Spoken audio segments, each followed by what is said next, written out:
Audio Jungle.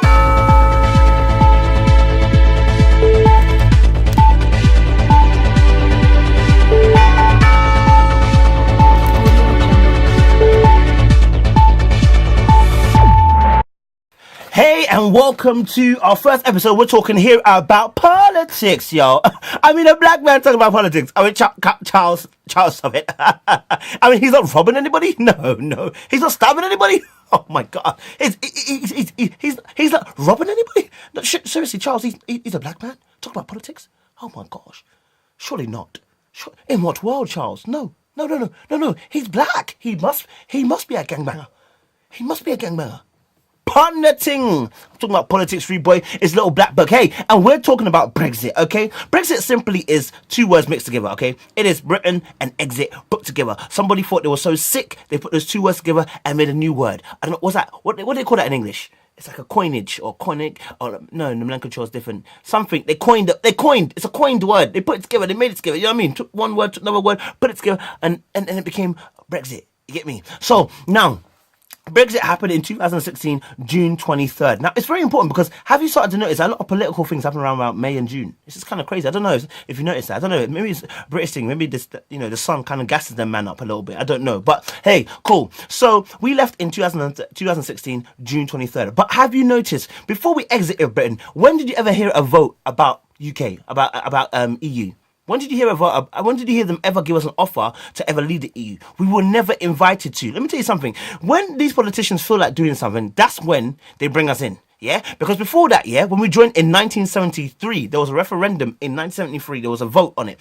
We voted to go into the EU. But it was said that before, when in 1973, there was a lot of biased press to push us into the EU.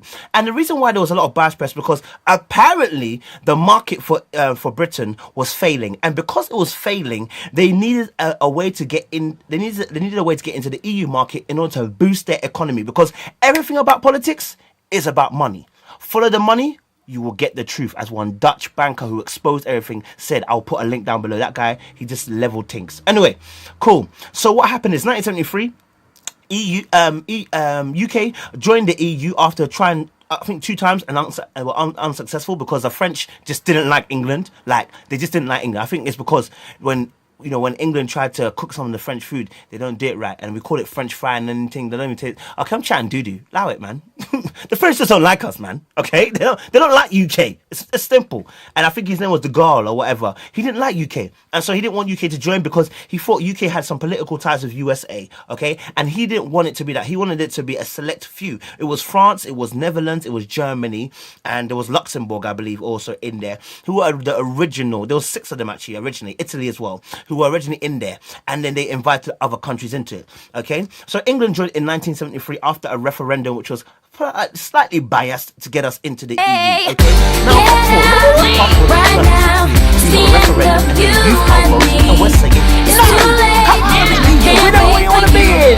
we want to come out.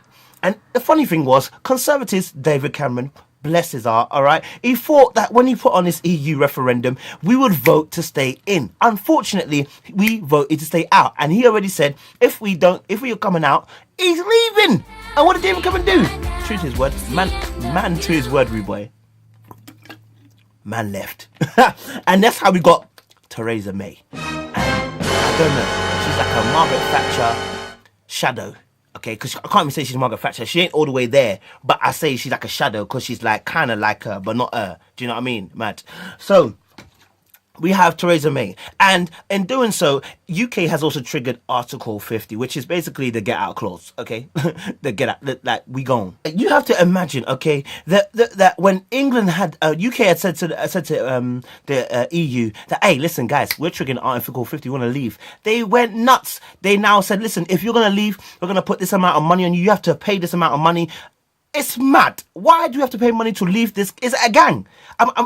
And then I realised it is a gang. Politics is all about gangs. Conservatives, Labour, red, blue. New York, just like it was in the 1930s, just like it is in boxing, red, blue. There are 2 sides, 2 gangs. That's how apparently boxing kids came, apparently. But listen, that is how it is. You have gangs who are vying for power, and they call it politics. Okay, bollocks. It's bollocks. Okay, I shouldn't say that. That's my German. Sorry. So you can understand the EU didn't want UK to leave because they had become part of the economic system which was enabling the EU to grow as big as they have. What you have to understand is this: UK gives something 100 million, okay, a day to the EU. Okay, something crazy, almost in the billions they give to EU daily. Now imagine that person who's been giving you hundreds of millions now decides and says, I'm going, fam. And that's it, long the ting, I'm done. I'm out this thing. You are not going to let that person to go easily because they are part of your economic solutions. They are part of your budget. You get it? Because even though EU give UK a sum of money back, and we'll discuss another video where I'll give more details about that one, but they can't just let UK leave. And so this is why it's been so drawn out. It's not about getting a deal. It's about making sure that we didn't even want you to join in the first place, but now you're trying to leave? You're trying to flex and leave. We've been in it for 43 years or so. Is it 43 years? 44 years. 44 years. And they're not going to allow someone just to come in and leave. DUP, I'm from Northern Ireland, if I'm correct, okay? But the thing is, England have a treaty with Ireland called the Belfast Treatment, basically because Northern Ireland and Republic Island are kind of beefing. All right, now there's like I don't know how to call it. It's like almost like a little section where they kind of intersect, and it's like, you know, guys, we kind of call it peace kind of zone, if you know what I mean. But England have got a treaty for that. I don't want to go too deep into it. Like I said, they've got a treaty with Ireland, and by obviously leaving the EU and now making a deal with DUP, they're also upsetting Ireland. Listen, let me tell you something. There is deep-rooted things happening here. When you start seeing politics where it is not just decisions that are being made that we can see, but there are other issues underlying because people have made treaties, people have made deals, people have made pacts with certain countries, etc. Let me tell you something. Before even we got to the EU, right? Before we got to the EU, you have to understand World War One, right? How it started was that there was a pact. We call it Triple Alliance. One was with England, France, and who were they else with? England, France, and bloody somebody else. All right, something else. And we had Germany. We had Russia. We had Germany, England, France, and Russia. We had Germany, Serbia, Hungary, or something like that, right? And you had these, and you have different other factions coming together. When these factions then get together and then they want something and they collide and things go wrong, people misinterpret things. Apparently there was an assassination of Anton Franz Ferdinand or whatever, and that's what caused the war. Now, hey, one person's assassination causes a war. It's madness. World war. That's kind of crazy. But again, so back to what I'm talking about. There have been factions since those days. So you can imagine politics and talking about EU and talking about countries, right? It is not just the people. I want you to imagine this. Imagine having a family, right? And then that family has a beef with somebody, like Romeo and Juliet, Capulets and whatever they're called. They have a beef, a long-standing beef. That beef hasn't ended. The beef between them countries have not ended because the people at the very top, they're the ones who actually control the country. We're not talking about the Prime Minister now. We're talking about people at the very top who control each state. They have their own issues they're trying to sort out. I know it sounds crazy. They have their own issues they're trying to sort out. And they beef each other. And so certain things happen. So when we're talking about UK leaving the EU, people were not happy. Okay? France particularly. Because they already said, we didn't want you to join in the first place. And now you're trying to ditch, man. Nah, G. And apparently they were vying for, well, through Obama, were vying for England to stay in Brexit. To stay in EU. Well, here's why, apparently. And this is why France don't like USA. USA were able to access the European markets through Great Britain. Okay? They were able to do some certain deals through Great Britain. Because so long as UK were in the EU, they have the EU, UK have that great partnership with America. They were able to access some certain things through Great Britain, okay? And also economically, socially, and politically, America could access EU through the UK. Yeah, do you see it? There was an advantage point for USA. So for them, they didn't want UK to leave because if the UK leaves, the vantage point of being able to access Europe goes out the window. Because many people don't like US. I'm sorry, the Europeans don't really like US apparently. Apparently. This is not my thing, you know. I'm just reading history, fam. They don't like US, fam. You know what I mean? So you have to understand that when people are vying for different positions, when conservatives are vying for people to stay in Brexit. Theresa May even voted to leave.